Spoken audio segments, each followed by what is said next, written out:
মায়ের স্নানকুণ্ড, দুবরাজপুর।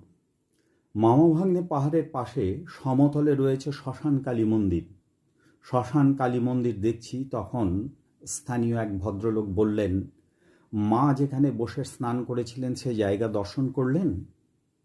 এই মন্দির থেকে হাঁটা পথে পাকা রাস্তার ওপারে নিয়ে গেলেন ভদ্রলোক। এখানে কোনো মন্দির নেই, নেই কোনো মূর্তিও, রয়েছে একটা বটবৃক্ষ। তিনি বললেন, এখানে নিয়মিত পুজো হয়। এখানে দর্শনার্থীরা সাধারণত আসে না, এলেও খুবই কম। সম্পূর্ণ জায়গাটা পাথরের উপর, একদিকে পাঁচিল দেওয়া, পাশেই বসতি। এখানে রয়েছে একটা কুণ্ড, কুণ্ডটির কানায় কানায় জল। ওই জলে পড়ে রয়েছে গাছের পাতা ইত্যাদি। স্থানীয় লোকজন বলল, এই কুণ্ডের জলে ভুল করেও হাত দেবেন না। কারণ হিসাবে জানালেন, যেহেতু এটি মায়ের ব্যবহৃত পবিত্র কুণ্ড।